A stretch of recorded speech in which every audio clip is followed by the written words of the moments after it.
దేవతల్లో కానీ ఎవరైనా సరే ప్రాణి అయినా ప్రకృతి జయి ముక్తం. ప్రకృతి జయి అంటే ప్రకృతి వల్ల పుట్టినటువంటి ఏది త్రిభి గుణై, ఈ 3 గుణాల చేత విడుదల పొందినటువంటి వారు ఎవరు లేరు. అంటే ఈ లోకం ఆ లోకం అన్ని లోకాలు 3 గుణములతో 3 గుణముల యొక్క ప్రభావానికి లోనయ్యేవారే. ఈ 3 గుణాల నుంచి విడుదల పొందడము అనంటే అర్థం ఏంటి? మనకి గుణాతీత లక్షణాలు చెప్పాడు. 3 గుణాల నుంచి బయటపడిన వాడే పరమాత్మతో అనుసంధానం చేసి ఏకీకృతం అవ్వగలరు. ఏకమవ్వడానికి చేసే ప్రయత్నంలో సఫలం అవ్వగలరు. అప్పటిదాకా ఈ ప్రయత్నం సఫలం కాదు. గుణాలు ఉంటాయి కదా, ఏదో ఒక గుణం పట్టి పనిచేస్తుంది. అందుకని ముందు గుణాతీతుడు అవ్వాలి అంటారు.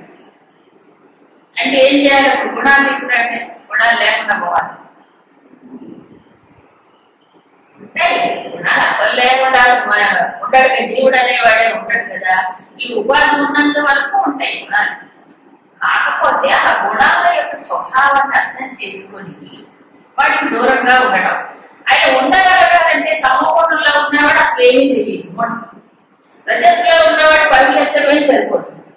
ఈ సత్వంకి వచ్చిన తర్వాత వాటికి వేరుగా ఉండడానికి ప్రయత్నం చేస్తాం. అంతేకాదు సత్వగుణంలోనే అది స్పష్టత, తర్వాత ఒక నెమ్మదితనం, గుణాలను వేరుగా చూడగలగడం అనేటువంటిది అర్థం లేకపోతే అర్థం కాదు కదా. సో ప్రతి గుణము ఉంటాయి. కాకపోతే మరీ అనుభవమైనటువంటి గుణముని వదిలిపెట్టి తగ్గించుకొని దానికంటే కొంచెం ఉత్తమమైన రజోగుణం, ఆ రజోగుణం కంటే తత్వం ఇంకా బెస్ట్, అన్నిటికంటే ఉత్తమ సాధనకు అనుకూలమైనటువంటి ఏది ఆధ్యాత్మిక పురోగమనానికి కానీ, భౌతికమైనటువంటి జీవనానికి కానీ, కుటుంబంలో కానీ, సమాజంలో కానీ, వ్యక్తిగతంగా కానీ సుఖశాంతిని ఇచ్చేది సత్వమే. కాబట్టి అది వ్యక్తిగత శాంతికి కూడా సత్వమే అవసరం. ఎందుకని సాత్వికమైన సుఖాన్ని గురించి చెప్పాడు. సాత్విక సుఖమే ఇండిపెండెంట్. ఏ వస్తువు పైన, ఏ వ్యక్తి పైన, ఏ పరిస్థితి పైన ఆధారపడి ఉండదు. అందుకు చెప్పారు. అలా ప్రయత్నం చేయాలి. ఇప్పుడు రాబోయేటువంటి శ్లోకాలలో ఈ చాతుర్వర్ణ వ్యవస్థ యొక్క మూలమేమని చెప్పాడు భగవంతుడు. ఇంతకు ముందు ఒక మాటలో చెప్పాడు. ఏమని? గుణకర్మ విభాగశ అని 4వ అధ్యాయం చెప్పాడు. సో గుణాలను బట్టి కర్మలు వేరువేరుగా విభజింపబడ్డాయి అన్నాడు. సరే, ఇప్పుడు ఈ శ్లోకాల్లో చెప్తున్నాను. బ్రాహ్మణ క్షత్రియ విషాం శూద్రాణాంచ కర్మాణి ప్రవిభక్తాని. ఈ ఎవరెవరు ఏ కర్మలు చెయ్యాలో చక్కగా విభజింపబడి ఉన్నాయి. దేని బట్టి మీరు విభజించారు? స్వభావ ప్రభావిని గుణైంది. స్వభావం నుండి ఏ గుణాలైతే ఉంటాయో స్వభావం, దాన్ని బట్టి అప్పుడు ఈ కర్మలన్నీ విభజింపబడ్డాయి. అంతే కదా, గుణాన్ని బట్టి కర్మలు, స్వభావాన్ని బట్టి గుణాలు ఏదైతే ఉంటుందో దాన్ని బట్టి చెప్పారు. సో ఇంతకు ముందు మనం చెప్పుకున్నాం. ఇక్కడ శంకరాచార్యుల వారు ఈ స్వభావ ప్రభావై, స్వభావం నుంచి పుట్టిన గుణాలు అన్న చోట కొంచెం వేరే అర్థం కూడా చెప్పారు. ఈ స్వభావం ఎక్కడి నుంచి వచ్చింది? జన్మతః వచ్చింది. జన్మతః ఎలా వచ్చింది? దానికి ఒక పాస్ట్ ఉండాలి కదా, ఒక పూర్వం ఉండాలి కదా. పూర్వ జన్మల్లో చేసినటువంటి కర్మలు ఏవైతే ఉన్నాయో ఆ కర్మల తాలూకు సంస్కారం. అంతేగా, సంస్కారం లేదా గుణాలంటే పూర్వజన్మ చేసిన కర్మలు, ఆర్జించిన జ్ఞానం ఉంటుంది కదా. సో దాన్ని బట్టి ఇప్పుడు ఈ జన్మల స్వభావం అనేటువంటిది ఏర్పడుతుంది. అది స్వభావ సిద్ధంగా జన్మతః వస్తుంది. ఆ సంస్కారాలకు అనుగుణమైనటువంటి గుణం, సంస్కారమే గుణాల రూపంలో వ్యక్తం. పూర్వము అందుకే విద్యాభ్యాసము కూడా, గురుకుల విద్యాభ్యాసంలో కూడా వారి వారి యొక్క సంస్కారాన్ని బట్టి విద్యను అందించేవారు. పూర్వం ఎప్పుడో మహాభారతం టైంలో ఇంకొంచెం కలియుగంలో ప్రారంభంలో కావచ్చు, తర్వాత లేదనుకోండి. అసలు వర్ణ వ్యవస్థే ఇప్పుడు పూర్తిగా ఇదే నృత్యం అయిపోయింది. ఒకనొకప్పుడు అది సరైన విద్య అంటారు. గుణాన్ని బట్టి వాళ్ళకి విద్య కూడా ఉంది. అందుకు ఒక బ్రాహ్మణ వంశంలో పుట్టిన వాడు అదే గుణములు కలిగి ఉంటాడు కాబట్టి వర్ణ వ్యవస్థ కరెక్ట్ గా నడిచిన రోజుల్లో వర్ణ సంకరం అయిపోయింది, దాని సంగతి చెప్పాలి. కాబట్టి ఆ రోజుల్లో మరి వాడికి సహజంగా కొంత నైజ గుణం ఉంటుంది కదా జన్మతంగా. అందుకని వాడికి ఆనంది ఏం నేర్పేవాడు గురుకులాల్లో. ఒక క్షత్రియ బాలకుడు ఉన్నాడు, వాడు ఆడిబిడ్డడు, వాడు ఏం నేర్పుతారు కూర్చొని శస్త్ర విద్య నేర్పేవాడు. ఆర్చరీ ఇలాంటి వాటిల్లో వాడు నిష్ణాతులేడు. సహజమైన సంస్కారం కాబట్టి విద్య తొందరగా ఉంటుంది, తొందరగా వస్తుంది వాడికి. ఇప్పుడే సహజమైన సంస్కారం లేకపోతే అది గొడవైపోతుంది. ఎంత కట్టుబడి నేర్చుకున్నా దాంట్లో నిష్ఠానం కాలేదు, కష్టం. స్వభావ సిద్ధంగా అయితే బాగా. అందుకే అలాంటి కర్మే చెయ్యాలి అన్నాడు దాని తగ్గట్టుగా. సో ఇప్పుడు పూర్వజన్మ సంస్కారం వల్ల కలిగింది అన్నారు. మరి బ్రాహ్మణత్వం ఎట్లా వచ్చింది అంటే సర్వగుణ ఆధిక్యత వల్ల వస్తుంది. అది ఏ శరీరంలో పుట్టాడు అనేది కాదు. ఎందుకంటే ఒక్కొక్కసారి బై మిస్టేక్ బై ఛాన్స్ మంచి ఏమంటారు క్షోత్రియ బ్రాహ్మణికి ఓ చండాలు తచ్చుకోవడం వాడి అంటే వాడు పుట్టడంతో మంచివాడైనా అలవాటు వల్ల చెడిపోయేటువంటి అవకాశాలు కూడా ఉన్నాయి కొన్ని రేర్ ఛాన్సెస్ అలా ఉంటాయి. అలాగే ఇలాంటి సంస్కారం లేనటువంటి వాళ్ళకి వాళ్ళేదో సుకృతం చేసి అలాంటి చూడు కనుక పుట్టచ్చు. కొన్ని రేర్ ఛాన్సెస్ అయితే ఉంటాయి జనరల్ గా. కాబట్టి ఆ రోజుల్లో వర్ణ వ్యవస్థ పాటించబడే రోజులు దాన్ని బట్టి విభజన అనేది చెప్పారు. ఏమైనా ఇప్పుడు ఏ రోజుల్లో అయినా గురుదేవుడు చెప్పినట్టుగా బ్రాహ్మణులు అంటే క్రియేటివ్ థింకర్స్ సృజనాత్మకంగా సమాజం యొక్క శ్రేయస్సుని మేలుని గురించి ఆలోచించి పనిచేసేవారు. సర్ఫెక్ట్ టెంపర్మెంట్ ఉంటుంది కదా. మన రిలేషన్ ఏంటి అడ్మినిస్ట్రేటర్స్, అవునా, వాళ్ళు కూడా ఉండాలి సమాజంలో. అందరూ ఆలోచించే వాళ్ళైతే పరిపాలించే దక్షత, పరిపాలించే సామర్థ్యం, రక్షించడం, శిక్షించడం అన్ని చేయగలిగారు కదా. అందుకే వాళ్ళు కావాలి అడ్మినిస్ట్రేటర్స్, పొలిటీషియన్స్ అంటే ఈ రోజుల్లో అంతా మారుతుంది. పొలిటీషియన్స్ అంటే ఆరాటమే, కానీ అది కాదు అడ్మినిస్ట్రేషన్. చక్కగా పరిపాలన దక్షత కలిగినటువంటి సామర్థ్యం, అది రజస్సు ఉండాలి. దానికి రజస్సు ఉండాలి, సత్వం ఉండాలి. నిస్వార్థంగా చేయగలిగిన వాడే మరి చక్కగా చేయగలడు. అలా ఉండేవాడు. అది కూడా త్యాగపూరితమైన జీవితమే వాళ్ళని కూడా. కిరీటాలు పెట్టుకుంటారు లోపల తనంతా వేడే. ఎందుకు పెద్ద పెద్ద బాధ్యతలు కదండి. ఒక దేశము, ఒక రాష్ట్రము, ఒక దాన్ని నిలపగలగాలి అని అంటే ఎంత పెద్ద బాధ్యత అది. దానికి రజస్సు ఉండాలి, సత్వం ఉండాల్సిందే, లేకపోతే సరైన వ్యవస్థ చేయలేడు కదా. స్వార్థం చాలా తమస్సు కొంచెం ఉండాలి. అలాగే వైశ్యవర్గం అన్నారు, వాటిలో అవసరమే సమాజానికి. సంపద ఎవరు పెంచుతారు? సంపద పెంచాలి కదా. సమాజంలో ప్రొడక్షన్ వస్తువులు ఉత్పత్తి చెయ్యాలి కదా. దానికి వడికి వర్గము ఉండాలి. వాటి చెయ్యాలి, వస్తువులు ఉత్పత్తులు చెయ్యాలి, దాన్ని అందరికి పెంచాలి, డిస్ట్రిబ్యూషన్ అంటారు కదా, చెయ్యాలి. కాబట్టి వడికి వర్గం వాళ్ళు ఒక వర్గం ఉంది, వాళ్ళ వల్ల సమాజానికి మేలు జరుగుతుంది. అయితే కొంత స్వార్థం ఎక్కువగా ఉంటుంది. ముందు స్వలాభం, తర్వాత సమాజం. ఇక 4వ వర్గం వాళ్ళకి ఏం చెప్పారు? సేవ అన్నారు. శ్రామిక వర్గం. ఇప్పుడు లేదా శ్రామిక వర్గం, ఒకప్పుడు లేదా శ్రామిక వర్గం, ఎప్పుడో ఉంటారు. అవును, శ్రామిక వర్గం లేకపోతే అసలు కర్మే జరగదు. కాబట్టి ఉండాలి, శరీరంతో కష్టపడేవాడు. ఆ శారీరకమైనటువంటి శక్తిని వాడు సమాజానికి ఉపయోగిస్తారు. సో ఎవరు అవసరం లేదు, అందరూ కావాలి. థింకర్స్ కావాలి, అడ్మినిస్ట్రేటర్స్ కావాలి, అవునా, బిజినెస్ క్లాస్ కావాలి. 4వ వాడు శ్రామిక జీవులు, వర్కర్స్. సరే, అందరూ అవసరం. సో 4 ఈ 4 వర్గాల వారు చక్కగా ఎవరి పని వాళ్ళు చేస్తే సమాజం అనేటువంటి ఇది చక్కగా పని బ్యాలెన్స్ గా ఉంటుంది. ఇప్పుడు ఎవరైనా సరే మనిషి అన్నవాడు తనతో ఆలోచించాలి, కాళ్ళతో నడవాలి చెప్పుకున్నాం. అవునా? కాళ్ళతో ఆలోచించకూడదు, తనతో నడవకూడదు. ఈ శక్తి ఎక్కువగా ఉన్నవాడికి ఒక పని కదా, శారీరక శక్తి ఉన్నవాడికి ఒక పని. అవునా కాదా?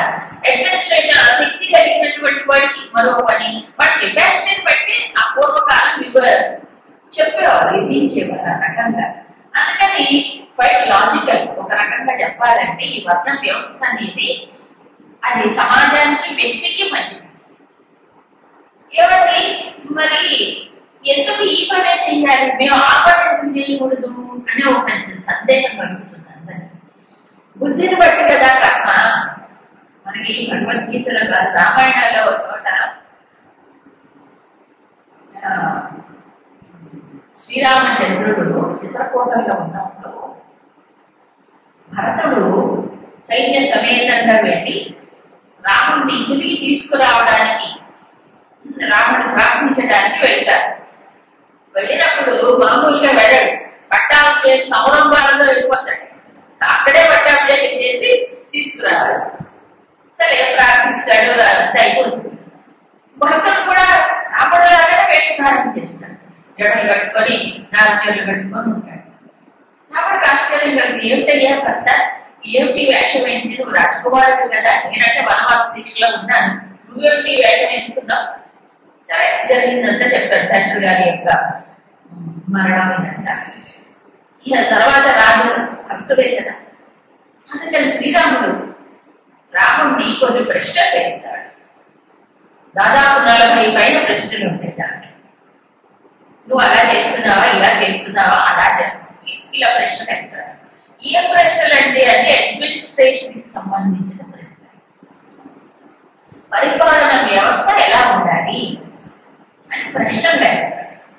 ప్రశ్నలు ఎందుకు వేస్తున్నాడు రాముడు అంటే, ఆ ప్రశ్నలు వేయటంతో ఇండైరెక్ట్ గా నువ్వు ఇలా చెయ్యాలి, ఇలా చెయ్యాలి అని చెప్పడం. డైరెక్ట్ గా చెప్పండి, ఇలా చేస్తున్నావు, ఇలా చేస్తున్నావు అంటే ఇలా చెయ్యి, ఇలా చెయ్యి అని చెప్పడం. దానికి ఖచ్చిత్ సత్తా అని ఒక పేరు. ఖచ్చిత్ ఖచ్చిత్ ఖచ్చిత్ అంటే అలాగా ఇలాగా ఇలాగా అని ప్రశ్నార్థకంగా ఉంటుంది. దాంట్లో ఒక విషయం చెప్తాడు రాముడు. ఏమిటంటే మనుషుల యొక్క ఎబిలిటీ, క్యాపబిలిటీని బట్టి వారికి ఆ కర్మని విధించాలి, ఆ కర్మలో వాళ్ళని వినియోగించుకోవాలి. ఏమిటి? ఎబిలిటీ, క్యాపబిలిటీ తెలుసు కదా. వాళ్ళ యొక్క శక్తి సామర్థ్యాలను బట్టి వారికి ఆ పని వినియోగించాలి. అవునా? కాబట్టి మంచి శక్తి సామర్థ్యాలు ఎక్కువగా ఉన్నాయని, క్యాలిబర్ ఎక్కువ ఉంది. ఇది మెంటల్ క్యాలిబర్, ఇంటలెక్చువల్ క్యాలిబర్ అది ఎక్కువగా ఉంది. అవునా? అలాంటి మెరిట్ వాళ్ళకి ఏం చేయాలి, వాళ్ళకి ఉత్తమమైన పని చెప్పాలి. ఎందుకు? వాళ్ళ కెపాసిటీ సమాజానికి ఉపయోగపడతాయి, అవి సద్వినియోగం అవుతాయి. అవునా? మధ్యమైనటువంటి టాలెంట్స్, మధ్యరకమైన శక్తి సామర్థ్యాలు కలిగిన వాడికి ఆ రకమైన కర్మే చెప్పాలి, వీడియో కర్మ పనిచేస్తున్నాడు. తక్కువ శక్తి సామర్థ్యాలు, తక్కువ ఆలోచన ఇది కలిగిన వాడికి ఏం చెప్పాలి, ఆ రకమైన కర్మ అంటే స్థూలమైనటువంటి ఫిజికల్ వర్క్ చెప్పాలి. అంతే కదా. ఇంటలెక్చువల్ క్యాలిబర్ ఉన్న వాడికి ఆ పని చెప్పాలి, ఫిజికల్ స్ట్రెంత్ ఉన్న వాడికి ఫిజికల్ వర్కే చెప్పాలి. అవునా కదా. వీడికి అది వీడికి ఇది చెప్పాడు అనుకోండి, అంత తల మీద అయిపోదు మొత్తం అంతే. ఇది ఈ కెపాసిటీ లేని వాడు చూసుకొని మీరు ఎలా చదవండి, మీరు ఎన్ని ఎలా చేయండి, ఏం చేస్తారు వాడు పోతారు. లేదు కదా, కెపాసిటీ లేని వాడికి ఏం చెప్పాలి. అందుకు పోవడం చెప్పేవాడు కాదు, నిలుపుకోలేదు. కాబట్టి మేధాశక్తి ఉండదు, ఆలోచన శక్తి ఉండదు, రిటెంటివ్ కెపాసిటీ ఉండదు కదా. అందుకని వేదాధ్యయనం అంటే మాటలు కాదు కదండి. దాన్ని ఎంతో అధ్యయనం చేయాలి, దాన్ని నింపుకోవాలి, దానికి తగిన ఆహారము, తగినటువంటి డిసిప్లిన్ అన్నీ ఉంటేనే వేదం తీస్తుంది, లేకపోతే ఎలా? అందుకే ఇప్పుడు వేదం మృగ్యం అయిపోయింది, టెలిఫోన్లోకి వచ్చింది వేదం అంట, ఇంట్లోకి వచ్చేసింది. ఇప్పుడు పుస్తకాలు చూడకుండా టెలిఫోన్ లేకుండా చదివేవాడు చాలా మొత్తం పూర్వం అంతా ఇక్కడే ఉండేది, ఎన్ని పన్నాలో నేర్చుకునేవాడు. అలా మొత్తం ఇంతకి బ్రెయిన్ లో ఎంత మెమరీ ఉంటాయి వాటికి, ఇప్పుడు మెమరీ చిప్పులో వెళ్ళిపోయి ఇక్కడ చెప్పా ఇక్కడ చెప్పు అన్ని మెమరీ చిప్స్ వచ్చేసాయి కదా, మొత్తం తగ్గలేదు. ఇక్కడ ఈ శూన్యం అయిపోతుంది రోజు రోజు. వేదం అంతా కూడా చక్కగా ఇక్కడే ఉండేది వాడు. అంటే వేదం సంపన్నులై ఉండాలి, స్మృతి ఉండాలి, ఎప్పుడు ఎవరు పడడానికి పిచ్చింది కూడా ఉండకూడదు. సో అట్లా జీవన విధానం, ఆ సంస్కారం సంపన్నులైనటువంటి వారు ఏం చేయాలి? ఇక్కడ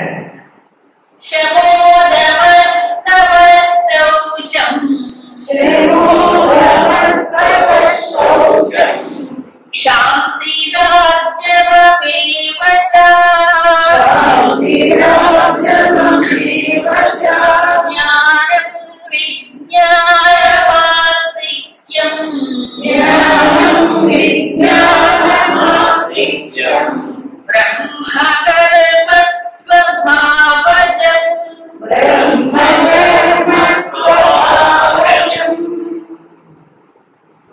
ఇంతకుముందు సాత్వికస్య ఇష్టం, రాజసస్య ఇష్టం, ఆహారాల గురించి చెప్పాడు. సాత్వికులైన వారికి సహజంగా ఇష్టం ఈ ఆహారం, రాజసికులకి ఈ ఆహారం సహజంగా ఇష్టం అని చెప్పాడు. అలాగే బ్రహ్మ స్వభావజం కర్మ అంటే బ్రాహ్మణుడికి స్వభావజం, స్వభావ సిద్ధంగా చేయవలసిన కర్మ ఏంటి? స్వభావ సిద్ధం అంటే ఏమనుకున్నాం? సంస్కారం, సహజమైన సంస్కారాలు బట్టి చేయవలసిన కర్మ. ఇందులో కర్మ అనే ఇచ్చారు కానీ నిజానికి కర్మ కంటే ఎక్కువ క్వాలిటీస్ చెప్పాడు, అంటే లక్షణం అని చెప్పాడు. ఏమేమి లక్షణాలు, ఏమేమి అభ్యాసం చేసి పెంచుకోవాలి? శమః, దమః, తపః, శౌచం, శాంతి, ఆర్జవం. ఇవన్నీ ఏ గుణాలు? అన్ని దైవీ గుణాలే, అవునా కాదు? అన్ని దైవ గుణాలే మొత్తం. అంటే సాత్వికమైనటువంటి స్వభావం ఉండేటువంటి వాడు ఏం చేయాలి? ఆ వాటిలో లోపల అవి పెంచుకోవాలి, వాటిలో నిలకడ కలిగి ఉండాలి. శమం, శమం అంటే తెలుసు కదా, మనస్సుని ఎప్పుడు నియమబద్ధంగా ఉంచుకోవాలి. మనకి మనసు అలజడి లోను కాకుండా చూసుకోవాలి, ఎలర్ట్గా ఉండాలి. దవహ, ఇంద్రియం వల్ల వశంలో పెట్టుకోవడం. తపహ, తపహ అంటే తపపూర్వకమైన జీవితం. తపస్సు అంటే ఏంటి? ఇంద్రియాలు స్వేచ్ఛగా వదలకూడదు, వాటి భోగ లాలసతకు బానిస కాదు. బ్రాహ్మణుడు అంటే తపస్సుతో కూడిన జీవితమే. ఒకప్పుడు అన్ని నియమాలు నిష్ఠలు ఎవరికి ఉండేవి? ఎందుకు వాళ్ళకే నియమాలు పెట్టారంటే నీ జన్మ అలాంటిది అనుకు నువ్వు నియమంగానే ఉండాలి. నీ వాళ్ళతో పాటు నేను ఎంత కొట్టకూడదు నీ స్వప్నం అది కాదు, విరుద్ధాన్ని పోకూడదు. అది అందుకే పూర్వం మన శాస్త్రాలు, ధర్మశాస్త్రాలు ఇచ్చి ఒక బ్రాహ్మణుడు కనుక మద్యపానం చేస్తే వారికి ఎక్కువ ప్రాయశ్చిత్తం, ఎక్కువ శిక్ష ఉంటుంది. అదే ఒక శూద్రుడు కనుక మద్యపానం చేస్తే తప్పే లేదు.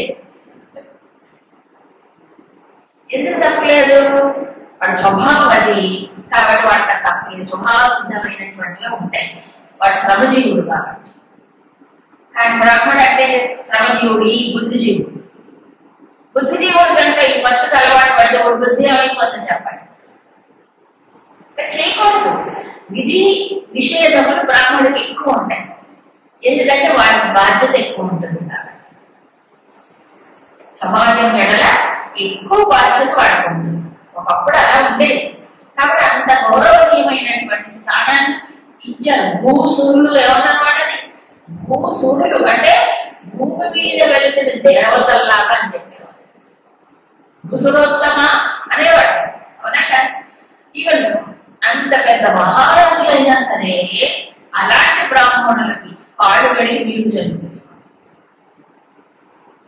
సాక్షాత్తు ధర్మరాజుకి అశ్వమేధ యాగంలో రాజసూయ యాగంలో శ్రీకృష్ణుడు అడిగి ఒక సేవను పుచ్చుకున్నాడు. అడిగి ఒక్కొక్కడికి డ్యూటీ వేశాడు. ఎవరు? ధర్మరాజు విద్య. శ్రీకృష్ణుడు ఏమడిగి కోరుకున్నాడు తెలుసా?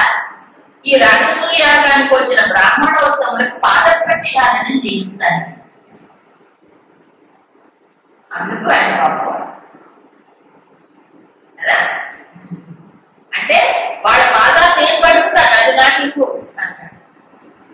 అంటే భగవంతుడు దేన్ని ప్రోత్సహించాడు అక్కడ? అలాంటి భూసురులని ఉత్తమమైనటువంటి వారిని గౌరవించాలి, ఆనందించాలి. గురువు ఉండేదా? ఎందుకని అంటే ఇవన్నీ జీవన విధానం. ఇందులో కించిత్ కూడా భోగలాలస కానీ, లేకపోతే స్వార్థ చింతన కానీ, లేకపోతే స్వార్థం కోసము చేసేటువంటి వాళ్ళు ఎక్కడా లేదు. తర్వాత శాంతి, ఆర్జవం, ఇవన్నీ సౌఖ్యం, ఇంతకుముందు చెప్పుకున్న గుణాలే ఇవన్నీ ఎప్పుడూ ఉండాల్సిందే. అందుకే అది చేసే స్నానం, ఇది వండుకుంటే స్నానాలు కొట్టుకుంటే చెప్పలే. ఎందుకు చెప్పారు ఇవన్నీ? పొద్దున్నే స్నానం చేయాలి, మళ్ళీ ఏదో స్నానం చేయాలి, మళ్ళీ ఇంకో స్నానం చేయాలి. ఏప్పుడు ఇది తడిపట్ట పొడిపట్ట తడిపట్ట పొడిపట్ట ఉంటాయి కదా. ఎందుకు అట్లా? ఈయన స్నానాలు ఎందుకు పనిలేక ఒకసారి చేస్తారు కదా. పూర్వం 3 సార్లు చేసేది. మాధ్యాహ్నిక సంధ్య, మధ్యాహ్న స్నానం, మళ్ళీ రాత్రి స్నానం, సాయంత్రం కూడా. సాయంత్రం ఇప్పుడు సంధ్యా సమయం. సంధ్యా సమయంలో ఏం చేయాలి? ప్రాతః సంధ్యలో ఏం చేయాలి? దేవతల్ని పూజించాలి. సంధ్యావందనం ఆ దేవతల సంధ్యావందన క్రియలో ఉంటుంది అదంతా. ఎందుకు చేయాలి? ఆ 2 సంధ్యలలో మానవుడి యొక్క బుద్ధి ప్రకాశమానంగా ఉండాలి కదా. అందుకే యదన్నాత్ కురుతే పాపం తదన్నాత్ ప్రతిముచ్యతే, యద్రాత్రయాత్ కురుతే పాపం తద్రాత్రయాత్ ప్రతిముచ్యతే. సంధ్యావందనలో చెప్తాడు. పగటి కూడా వచ్చిన చేసిన పాపం ఒకవేళ తెలుసో తెలియకో పొరపాటు చేస్తే అది సాయంత్రం సంధ్యలో పోవాలి, వదిలిపెట్టాలి. సంధ్య జపం చేస్తున్నాం. రాత్రి కూడా తెలుసో తెలియకో చేసినప్పుడు ప్రాతః సంధ్యలో అవన్నీ పెట్టుకోవాలి. అంటే ఏ రోజు ఆ రోజు ఒళ్ళు శుభ్రం చేసుకున్నట్టు మనస్సు బుద్ధిని శుభ్రం చేసుకోవడానికి సంధ్య. ఎప్పటికప్పుడు శుద్ధం అయింది అనుకోండి, చెత్త పేరుకోగా ఆ చెత్త ఎప్పటికప్పుడు తీసేసుకోవాలి. లేకపోతే అర్థంగా చెత్త ఉండదు తీసుకోవాలని కూడా అనిపించింది. అది కూడా బాగానే ఉంటుంది. మనకి అలవాటు అయిపోతుంది. మన చెత్త పట్టించుకోమనుకోండి, చూసుకోకుండా వెళ్ళిపోయాం అనుకోండి, ఏముంది లేదు అందరూ వాళ్ళు ఎవరు పట్టించుకోండి. దానిలోనే కాగితాలు ఉంటాయి, దానిలోనే గ్లాసులు ఉంటాయి, దానిలోనే చీపురు కట్టలు ఉంటాయి, గుట్టలు ఉంటాయి, చట్టలు ఉంటాయి. అవన్నీ అంతా ఎవరు పట్టించుకోండి. చూసినా కూడా కళ్ళు బుద్ధి పడి తక్కదు. బుద్ధికి ఎందుకు తక్కదు అని ఏ వస్తువు ఎక్కడ ఉండాలి, ఏ వస్తువు ఎక్కడ ఉండాలి, మన వెంట్రుకలు ఎక్కడ ఉండాలండి? తల మీద. ఇంకెక్కడ ఉంటే అది అసహ్యం. ఏ వస్తువు ఎక్కడ ఉంటే అక్కడ ఉంటే దాని యొక్క ఇది గుర్తు అన్నిటికీ మంచిది. అవునా? కాబట్టి ఇది తెలుసుకోవాలి మనిషి. Clarity of thinking. శౌర్యం అంటే అన్ని విధాల శౌర్యం. తన పరిసరాలు, తన శరీరం, తన వస్తువులు, తన అంతఃకరణం అన్ని. ఇప్పుడు విదేశాల్లో చూస్తే ఎంత క్లీన్ గా ఇల్లు వాటిలన్నీ క్లీన్ గా ఎక్సెప్ట్ మైండ్ కదా. అది మాత్రం పట్టించుకోరు. దాని గురించి పట్టించుకోరు. ఇంట్లో వచ్చినట్టు ప్రవర్తిస్తుంటారు. ఆ తిండ్లు, చెప్పులు, అలవాట్లు, తిరుగుళ్ళు, ఏ నీతి నియమాలు ఉండవు. మనకు కూడా వచ్చేసినాయండి, డౌన్లోడ్ అయిపోయింది. అయిపోయింది. అదే జీవన విధానం బాగా అలవాటు చేసేసుకుంటున్నాం. శౌచం శౌచం ప్రధానమైనటువంటి. ఎందుకంటే భగవద్ అర్చన చేసేటప్పుడే శౌచం అనేది లేకపోతే ఇంకేం పాటిస్తాడు మనిషి చెప్పండి కదా. అంతఃకరణ శుద్ధి కావాలంటే శౌచం బాహ్య అభ్యంతరాలలో కావాల్సింది. శాంతి అంటే క్షమ, రుజు ప్రవర్తన, ఆర్జవం గురించి చెప్పాడు. త్రికరణములు శుద్ధి కావడానికి ఆర్జవం, ఇవన్నీ కావాలంటే జ్ఞానం, విజ్ఞానం, ఆస్తిక్యం, ఈ మూడు అవసరం. ఏ జ్ఞానం? శాస్త్రజ్ఞానం. ఏది మనకి అథారిటేటివ్గా జ్ఞానానికి ఒక ప్రమాణంగా చెప్పబడ్డాయో ఆ శాస్త్రాన్ని చదవడం. అంటే మన వేదములే ప్రమాణం. వేదాలకు అనుగుణమైన శృతులు, ఇతిహాసములు, పురాణం. పూర్వం అయ్యోరు అనేవాడు కొన్ని ప్రాంతాలు. అయ్యవారు అంటే పురాణం చెప్పని వాడు కానీ ఇతిహాసం తెలియని వాడు ఉండేవాడు కాదు. అవునా కదా? పూర్వం అలా ఉండేవాడు. కనీసం భాగవత రామాయణంలో మొత్తంగా తెలియని బ్రాహ్మణులు ఉండేవాడు కాదండి. ఇప్పుడు సాఫ్ట్వేర్ అమెరికా అయిపోయింది, మొత్తం సాఫ్ట్వేర్ అయిపోయింది. తెలిసేట్లు ఉంటాయి కదా, మొత్తం సాఫ్ట్వేర్ కంపెనీలన్నీ నిండిపోయింది. గుళ్ళన్నీ ఖాళీ అయిపోయాయి. ఇప్పుడు గుళ్ళల్లో అర్చకులు కానీ పూజారులు కానీ వేద పాఠశాలలో వేదం నేర్చుకునేవాడే లేదు. చాలా ఘోరమైన పరిస్థితి లేదు. ఒకవేళ ఎవరైనా వేదం నేర్చుకోవాలంటే ఎవరు తెలుసండి? టెన్త్ ఫెయిల్ అయిన వాడు చదువు సరిగ్గా రాకపోతే అప్పుడు వేద పాఠశాల చేర్పిస్తున్నారు. జరిగేది అది. అక్షరం రాని వాడు గుడించాడు వేదం నేర్చుకోగలరా చెప్పండి? అంటే ఎందుకు పనికిరాబట్టి ఇది నేర్చుకోవాలన్నట్లు అయిపోయింది.